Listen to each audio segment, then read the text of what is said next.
So how did you get to be with Justin Johnson this day on November 17th, 2021? Oh, we knew that, they had heat on Dolph and them head or whatever, so Who had a hit on whose head? Big Jook had a hit on Dolph head or whatnot, so How do you know that Big Jook had a hit on Dolph's head? but Quick had told me about it, Quick, and you know what I'm saying, being just How much money was it supposed to be? $100,000. That was the number people kept repeating. A $100,000 bounty allegedly placed on Young Dolph's life. The streets were buzzing that Big Jook put that price on his head.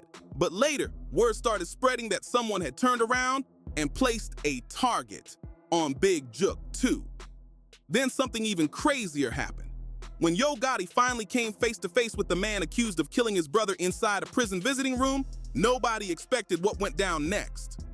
This story has everything: power, loyalty, money, and blood. One of the wildest moments hip-hop has ever seen. Picture this: Yo Gotti, the Memphis rap boss sitting on an empire worth more than $100 million, walking into a cold prison visiting room with rage heavy on his chest. All right, so the next one from Justin Johnson to TZ is Dolph rented the whole studio out for the rest of the year. Call Jook, let's make some. Right? That's what it says? That's what it says. And that's July 9th, right? Correct. Okay. Because on the slideshow we talked about reaching out to Jook on July 31st, but here they're saying, call Jook, we're about to go shoot somebody. This wasn't just another rap headline. This was real life colliding with the music world in a way that had people everywhere talking.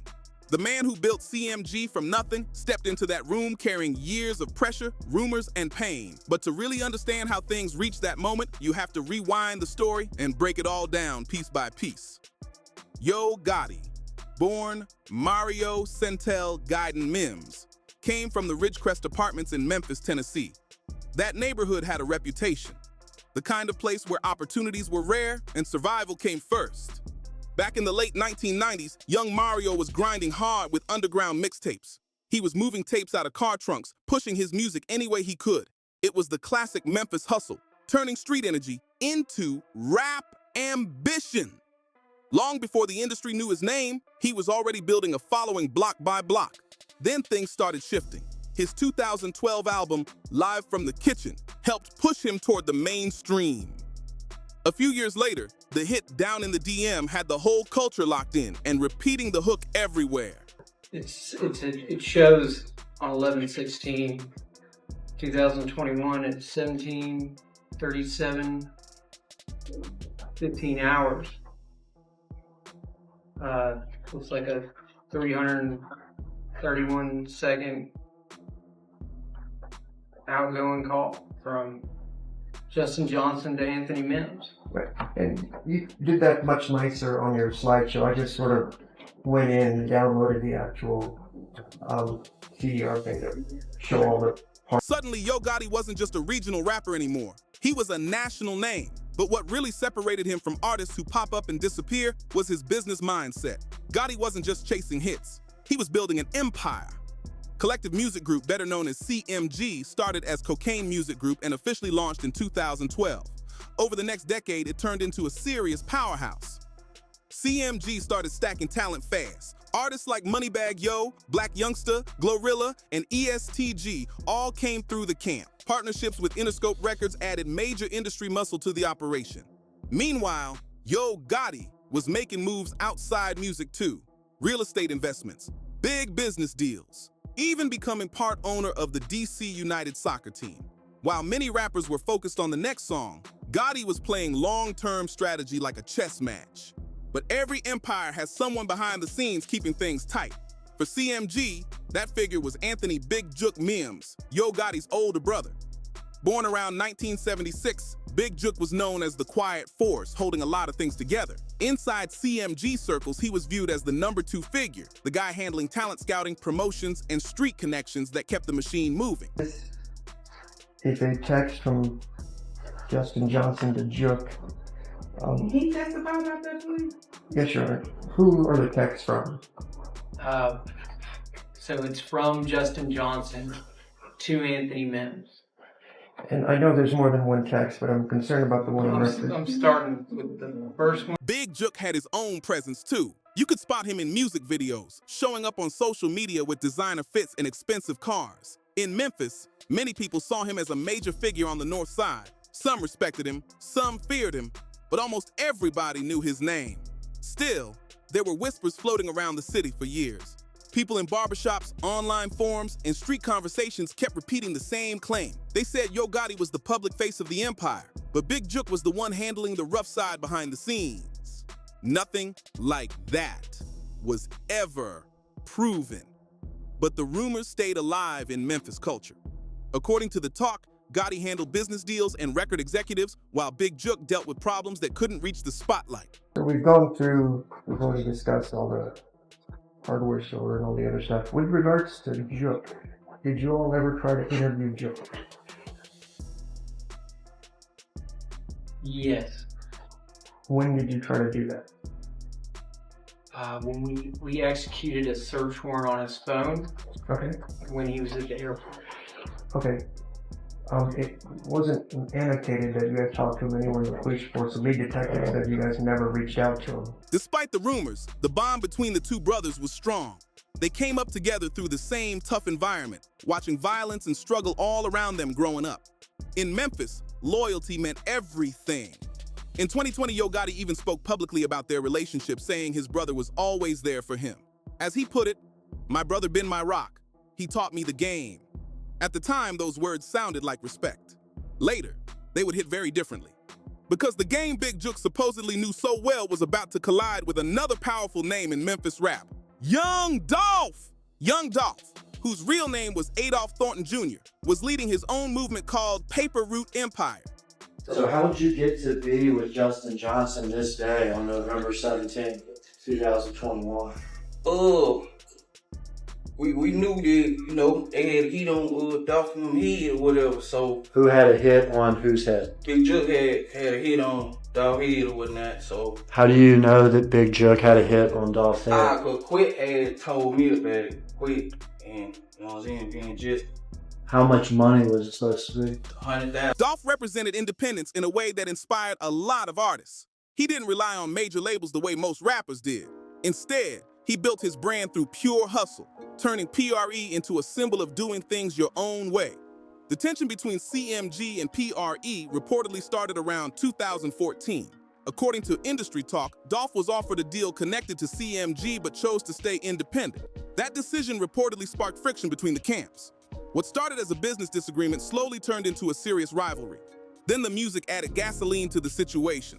In 2017, Young Dolph dropped the diss track Play With Yo Bitch, which many listeners believe took direct shots at Yo Gotti's reputation. And you testified earlier about this, just to be clear, Govan before the hit on Dolph, before you did it, had already negotiated with you to get $10,000.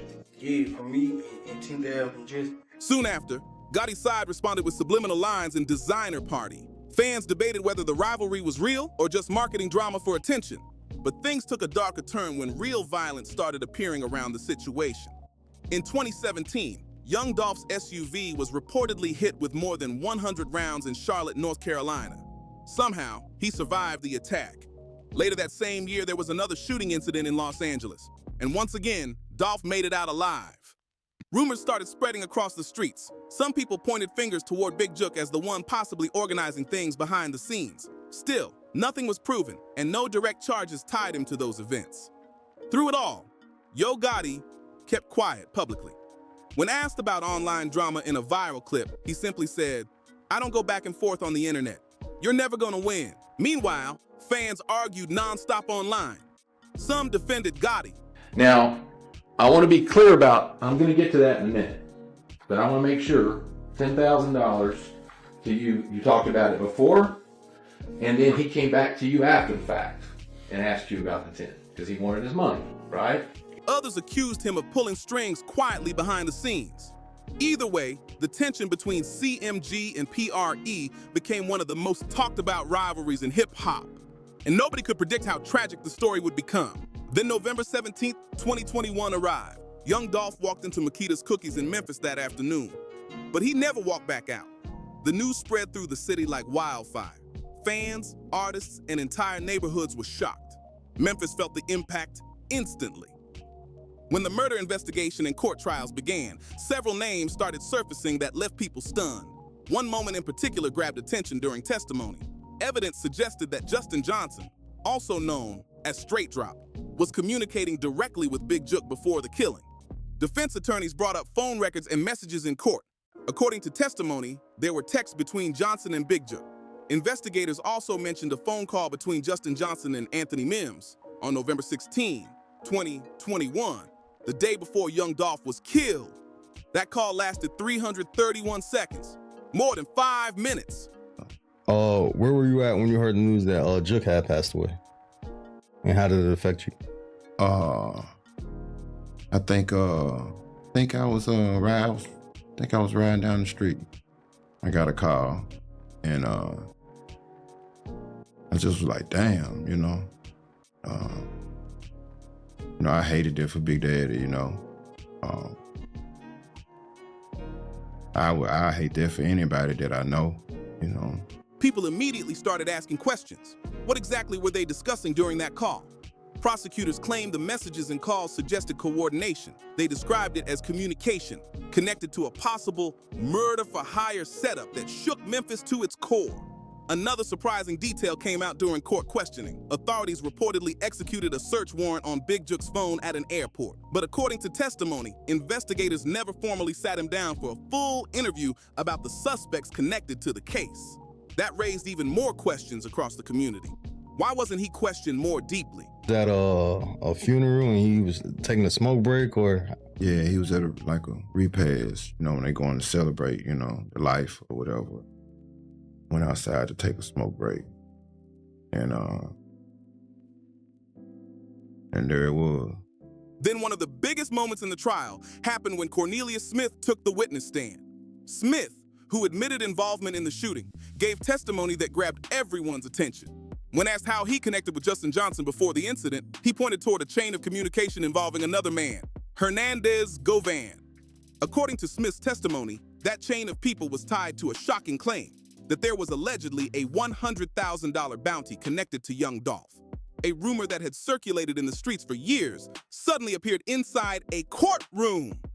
The trials that followed exposed a dark side of the Memphis rap scene that many people rarely see. What the public watched unfold was a complicated story about rivalry, money, loyalty, and consequences. It showed how conflicts connected to music can spiral into something far more serious when street pressure and fame collide. Cornelius Smith's testimony landed in court like a bombshell. In September 2024, Smith admitted he was the one who fired the shots that killed Young Dolph. He told the jury he received $40,000 for the hit, a number that shocked many people. Smith described himself as a man struggling with addiction and personal loss, saying he was in a desperate place when he agreed to the job. Who Govan? All right, and who is Govan? Hernandez Govan Quick. You know him by Quick. Okay, who is Quay? Associate. All right, you say associate. Is he younger or older than you? Older. What neighborhood does he hang out in? Orange Mountain. Does he live over there? Yes, sir, he did. Do you know what street his house is on? Correct. You familiar with that street? Yes, sir. Prosecutors focused heavily on the trail of communication and money. They presented phone records, meetings, and financial links that they said connected the shooters to a larger plan. According to the case presented in court, payments moved through Hernandez Govan, who prosecutors claimed acted as the middleman in a bigger $100,000 bounty allegedly tied to Big Jook. The prosecution argued the situation looked like a classic murder-for-hire setup. Money was allegedly promised, and even after Dolph was killed, conversations about payment reportedly continued. According to testimony, people involved still wanted their share of the promised cash, treating the situation almost like a business deal instead of a tragedy. During cross-examination, the defense attacked Smith's credibility hard. Lawyers pointed to his history with drugs and argued that his memory and judgment could not be trusted. They also raised questions about payments connected to legal representation, suggesting there could be outside influence affecting parts of the story. Still, prosecutors leaned on phone logs, text messages, and other witness statements to support their case. They argued that the combination of evidence created a strong timeline that was difficult for the defense to break apart. On September 26, 2024, the trial of Justin "Straight Drop" Johnson reached its conclusion. The jury found him guilty of multiple charges, including first-degree murder and conspiracy. The sentence was severe: life in prison plus another 35 years. Johnson's lawyers filed an appeal, arguing issues with evidence and procedure, but the conviction remained in place. Meanwhile, the city of Memphis kept asking one question: would there be retaliation connected to Young Dolph's death? Then another shocking twist came. On August 21st, 2025, Hernandez Govan was acquitted of all charges related to the case. His defense argued he was being blamed while the alleged mastermind was someone else entirely. The verdict left many people divided and frustrated, but the biggest twist had already happened earlier. On January 13th, 2024, Big Jook was shot and killed outside Perignon Restaurant and Event Center in Memphis's Hickory Hill area. He had just attended a memorial gathering when the attack happened in broad daylight. Surveillance footage reportedly showed two attackers stepping out of a white Mercedes and opening fire with rifles. More than 20 bullets struck Big Jook before the shooters fled the scene. He was rushed to the hospital but did not survive. Police described the incident as a targeted attack, and the news spread across Memphis within minutes, adding another intense chapter to a story that had already shaken the city. This wasn't random violence, and it definitely wasn't a robbery gone wrong. What happened to Big Jook looked like a straight execution. Police released images of a white Mercedes-Benz believed to be connected to the shooting, but no suspects were publicly named. The investigation quickly turned mysterious, leaving the city full of questions. Even Hernandez Govan, the man once accused of being the middleman in Young Dolph's murder, reacted with shock when hearing about Big Jook's death. In an interview after his acquittal, Govan described the moment he learned the news. According to reports, Big Jook had stepped outside during a memorial gathering for a quick smoke break. And that's when the gunfire erupted. The same Memphis streets he allegedly had influence in ended up becoming the place where his life ended in broad daylight. As of February 1st, 2026, no arrests have been made in the case. Police say the investigation remains open, but officials have shared very few details, claiming they want to avoid leaks. That silence only made rumors grow louder. Many people in the streets immediately began pointing fingers toward individuals connected to Paper Route Empire. Some online discussions mentioned Young Dolph's cousin, Key Glock, and other PRE affiliates, but nothing has ever been officially confirmed. Still, the speculation spread fast across social media. Then another twist hit in January 2026. A rapper known as CEO Lil Kenny, whose real name is Kenneth Watson and who has connections to Dolph Circle, was arrested after a high-speed police chase involving drugs and firearms. The arrest had nothing officially tied to Big Jook's killing, but that didn't stop the internet from exploding with theories.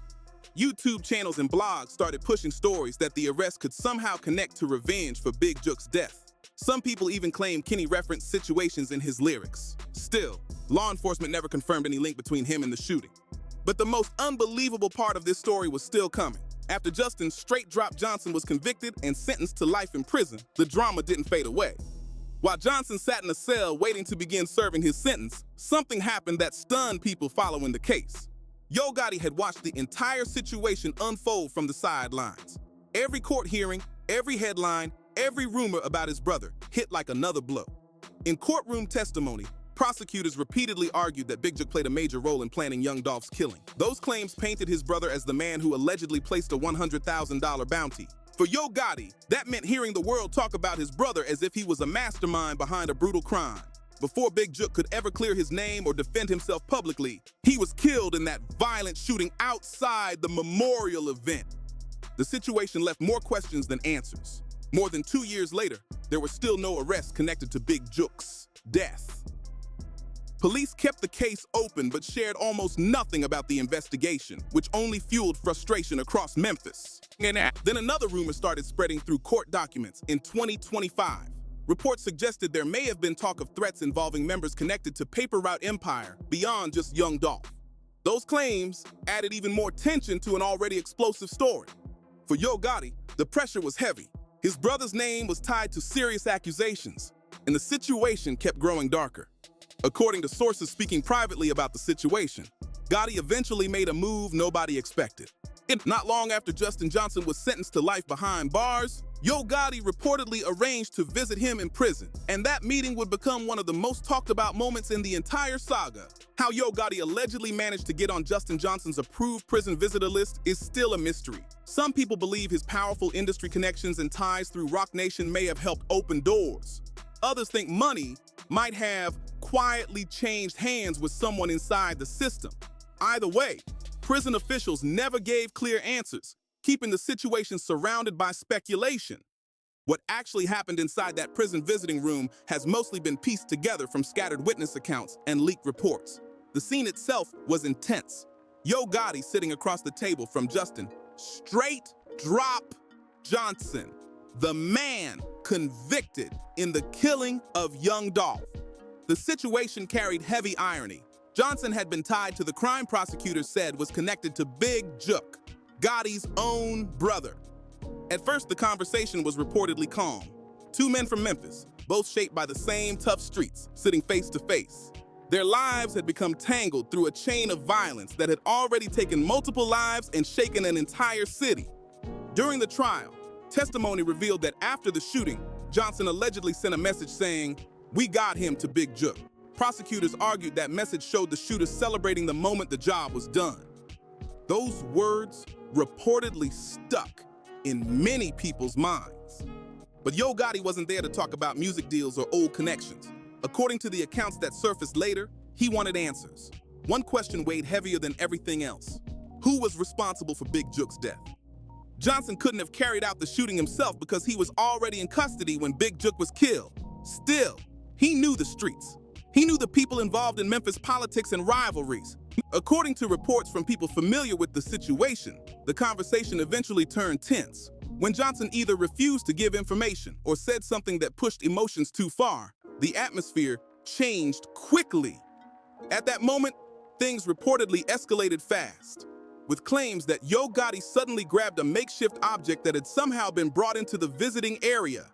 The object somehow ended up in Yo Gotti's hand, and in that moment, everything changed. The man who spent years building a powerful music empire, shaking hands with executives and appearing on magazine covers, suddenly snapped into something far more raw and emotional. Witness reports say the attack happened fast and violently, almost over before people could react. Prison guards rushed in within seconds. Their training kicked in immediately as they moved to separate the two men. But by the time they got control of the situation, the damage had already been done. Justin Johnson reportedly suffered multiple stab wounds to the torso before officers physically restrained Yo Gotti and forced him to the ground. Medical staff were called in right away to treat Johnson while Gotti was handcuffed and taken away from the visiting area. Within hours, the story spread across social media, news sites, and hip-hop blogs like wildfire. The situation shocked fans everywhere. Yo Gotti was known as the businessman who built CMG into a huge success. He secured major partnerships with Interscope Records, invested in real estate, and even stepped into professional sports ownership. For years, he kept a polished public image while focusing on expanding his brand. Now that same man was suddenly at the center of a violent prison incident that could change his entire future. Legal experts immediately started discussing what charges might follow. Possibilities included assault with a weapon bringing prohibited items into a correctional facility and other serious offenses. His legal team moved quickly to manage the situation, releasing statements and trying to calm the growing media storm. But security footage from the prison and witness accounts made the story difficult to dispute. The situation had already taken on a life of its own online. The incident also forced people to look again at the long-running tensions in the Memphis rap scene. What happened inside that prison room didn't appear out of nowhere. Many saw it as the latest chapter in a rivalry that had been building for more than a decade between CMG and Paper Route Empire. The conflict between Yo Gotti and Young Dolph had already left deep scars across the city. Even after both central figures were gone from the spotlight, one lost to violence and the other locked behind bars. The ripple effects continued spreading through the community. For many artists in Memphis, the pressure became too much. Some musicians chose to move away from the city, hoping to avoid getting caught in the middle of ongoing conflicts. Young Dolph's cousin Key Glock, one of PRE's rising artists, was among those who reportedly created distance after the tragedy. Memphis already struggles with high violence numbers each year, and several incidents connected to music rivalries have only added to the tension. The streets that helped create stars like Yo Gotti and Young Dolph have also seen too many lives lost. Court testimony during the trial showed just how complicated the network of relationships and rivalries could be. Associates, neighborhoods, and long-standing alliances all played roles in shaping the situation. The same streets that produced major talent also carried the weight of those conflicts. Now the spotlight has turned back to Yo Gotti's future. Legal proceedings tied to the prison incident are still unfolding, and the entire music industry is watching closely. CMG, the empire he spent decades building, now faces one of the most uncertain moments in its history. Since the news broke, many CMG artists have stayed completely quiet. Social media pages suddenly wiped clean of comments about the situation. Public appearances canceled, interviews postponed. It's like the entire camp hit pause while the music industry watches closely, waiting to see what happens next. Online, the speculation has gone crazy. Every corner of the internet is filled with theories, opinions, and heated debates about what really happened and what it means for the future of the label. Some people claim Yo Gotti acted out of pure grief, a brother overwhelmed by pain after losing someone close to him. Others see the situation very differently. They point to courtroom testimony and allegations connected to Big Jook, arguing that years of tension and violence eventually led to consequences no one could escape. The debate about the CMG and Paper Route Empire rivalry has suddenly come roaring back to life. Old accusations, past diss tracks, and street rumors are all being pulled back into the spotlight. But through all the arguments and finger-pointing, one reality stands above everything else. The streets always collect their debts. Young Dolph lost his life at Makita's Cookies in Memphis in 2021. Big Jook was later killed outside a restaurant during a memorial gathering. And now Yo Gotti's future is clouded by legal trouble after everything that happened inside that prison visiting room. 3 major names connected to the same story, all caught in a cycle that changed the Memphis rap scene forever. The city that once celebrated legends like 3 6 Mafia, Project Pat, and 8 Ball and MJG now carries scars from a conflict that spiraled out of control. And when you step back and really look at it, there are no winners in this story. Lives lost, families grieving, careers and legacies hanging in the balance. Now the real question is what happens next? Will the cycle finally end, or will the streets keep writing new chapters in this tragic story? If you made it this far, make sure you like the video, subscribe to the channel, and share this story with someone who follows hip-hop news. Your support helps keep these deep dives coming.